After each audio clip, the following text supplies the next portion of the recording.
Today, the revolver is almost as much a symbol of American law enforcement as the familiar star or badge. Through the years, it has grown to be still another common bond between peace officers of many different jurisdictions.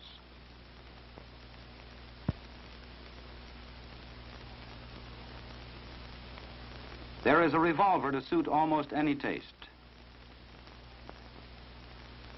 Some officers like a plain model with simple holster to match, such as those issued as regular equipment to special agents of the FBI.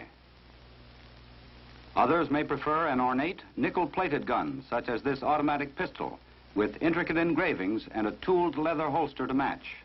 Take your pick, but remember one thing. Plain or fancy, a revolver is no mere ornament or decoration. It's a most important and vital piece of your official equipment. Learn to use it safely and effectively. Your own life or that of someone else may depend on how well you handle it. Always remember that a loaded revolver is no respecter of persons. It will kill anyone at whom it is pointed, whether that person is the holder of the weapon, the criminal, or an innocent bystander. Never point your revolver at anyone unless you are justified and are ready and willing to kill that person. In combat training, emphasis must be given to shooting double action at close range, for this most nearly duplicates the situation that may lie just around the corner for any officer on duty.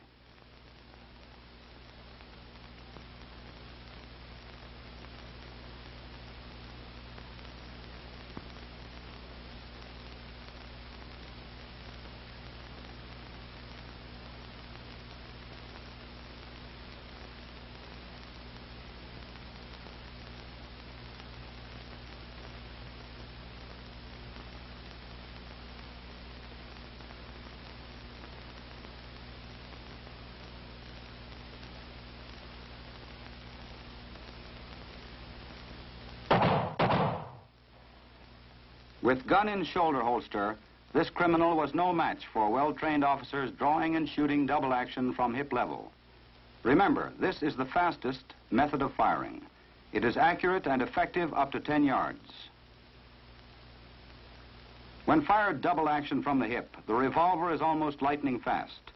The weapon is cocked and fired in one continuous motion of the trigger finger on the trigger. With practice, both speed and accuracy will be improved. Note the grouping of shots on these targets. They were fired at 7 yards from the first position on the FBI practical pistol course. However, without good form, speed and accuracy will be no better than hit or miss. Above all, learn good form and practice it religiously.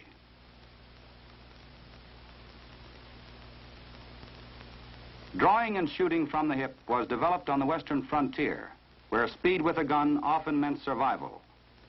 Western style, shooting with single-action revolver was inaccurate compared to modern hip-level shooting. Today's draw and shooting from the hip is smooth and continuous, with not a bit of waste motion, and the revolver in front of the shooter is in position to ensure a greater degree of accuracy.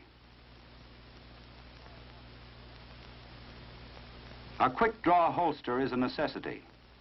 As the shooter goes to a crouch, the holster tips forward, allowing the gun to slide out easily and in line with the target. By facilitating the draw, this holster contributes to safety, speed, and accuracy. Whenever gunplay is anticipated, the coat is unbuttoned. The shooter steps to his left and forward as he reaches for his weapon. Body movement swings the coat aside and away from the gun. As the left foot steps forward, the right shoulder drops. A firm grip is taken on the gun, and it is then dragged from the holster and pointed toward the target. In this on-target position, the forearm is rigid and almost parallel to the ground.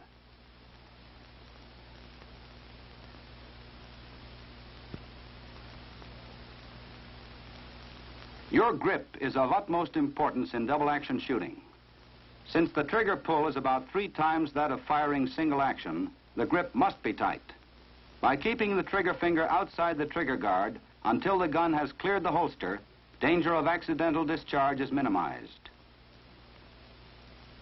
Such a juggling act can be dangerous. It wastes vital time that may mean the difference between life and death. The shooter must be prepared to take a proper grip at the instant he first puts his hand on the weapon.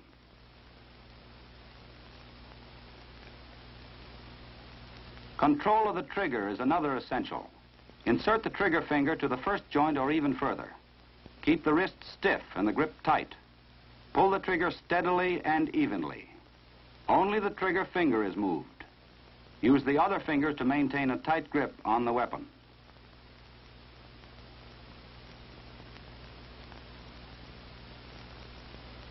Pulling the trigger unevenly or jerking it and breaking the wrist are two faults of double action firing that result in inaccurate shooting. These apparently minor faults have cost many officers their lives. When the shooter is ready to fire, he is in a crouch with his weight equally distributed on both feet. He is balanced like an athlete and can move easily in any direction. In this position, he presents a smaller target for return fire. His head and shoulders are back for better balance and vision. The shooter keeps his direct vision on the target. With his outer vision, he sees his weapon and lines it up with the target. The left hand is held near the revolver, for it must be readily available to take the weapon should the shooter be hit in the right hand or arm.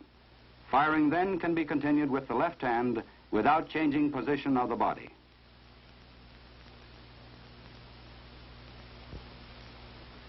This student illustrates the rule that when the weapon is returned to its holster, the other hand must not assist in any way. Use only the shooting hand. Never cover the opposite hand when holstering your revolver. Make certain you learn how to holster your gun properly, using only the shooting hand. Remember, in all close-range double-action shooting, in contrast to bullseye shooting, your direct vision is on the target.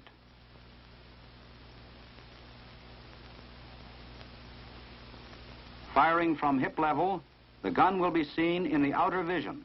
Your direct vision is still on the target.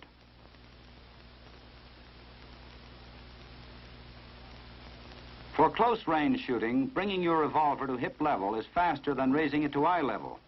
And that split second you save by learning to shoot accurately from this position may well save your life. Effectiveness of hip-level shooting decreases as the target becomes more distant.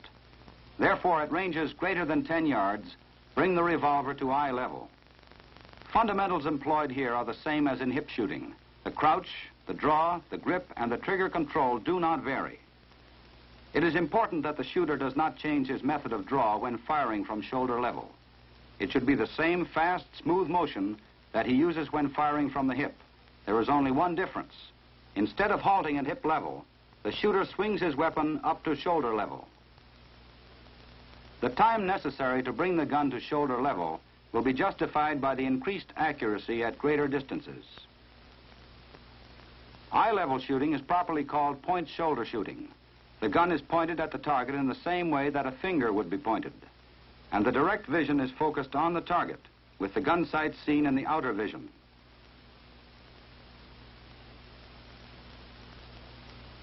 A basic principle in defensive combat shooting is to make yourself as small a target as possible for return fire. The officer in a crouch position is a smaller target than if he were standing upright. In the kneeling position, he further decreases his target size. To assume this position, take a short step forward and to the left. The other knee goes to the ground, and at the same time the shooter draws his weapon as for hip or point shoulder shooting. In addition to being a smaller target, the shooter has adopted a steady position. He is still mobile and can move quickly if it is necessary to do so. Maximum protection from return fire is afforded in barricade shooting. Shooting with either the left or right hand, this training simulates the time when you may have to use a building, a telephone pole, or an automobile for cover.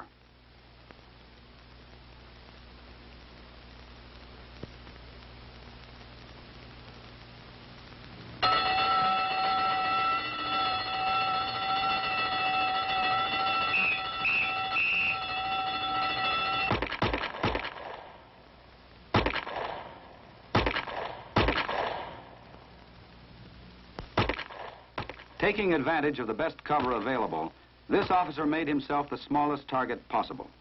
Instinctive attention to the fundamentals of defensive shooting saved this officer's life. There will be occasions when no cover is available.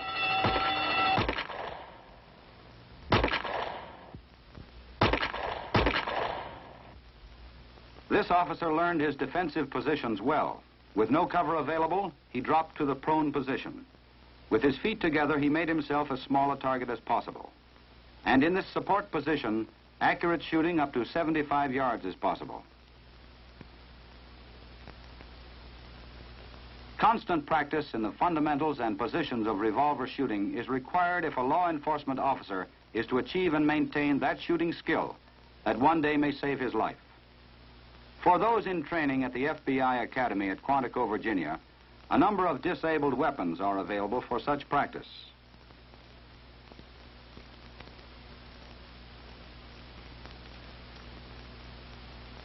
Each such weapon has a red grip to indicate that it has been disabled.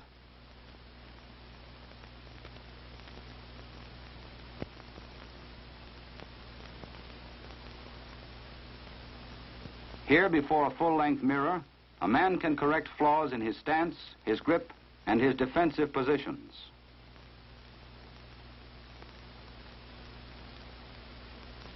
Since gun battles are not necessarily limited to 5 or 6 rounds, constant practice in loading and unloading is required. For this purpose, dummy cartridges are available. Ejecting the empty cartridges and reloading is practiced and practiced until it becomes almost second nature.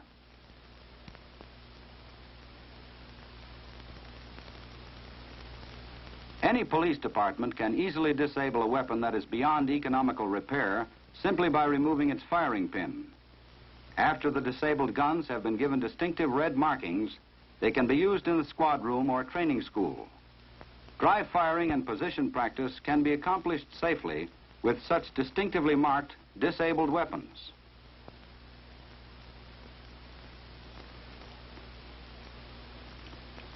Silhouettes of different sizes which simulate targets at various distances are another valuable training aid. Presenting a realistic picture to the shooter, they closely simulate actual firing conditions, and they can be easily and inexpensively installed in any squad or training room. Electronic courses have great value for advanced training in double-action shooting. Each hit is recorded and scored electrically.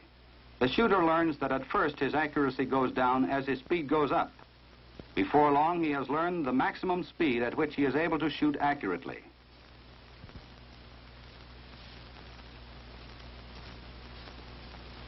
On the electronic dueling course, students are in direct competition. Here, essential speed and accuracy are developed under conditions similar to an actual gun battle. Through electronic control devices, the winner is determined with split-second accuracy.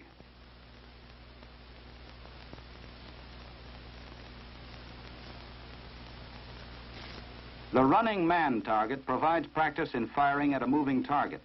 It points up the necessity for shooting where the target will be when the bullet arrives, rather than where the target was at the moment the gun was fired. Here the student is allowed 3 shots at the target moving to his right and 3 shots at the target moving to his left. Basic principles learned and perfected on these electronic courses someday may save an officer's life.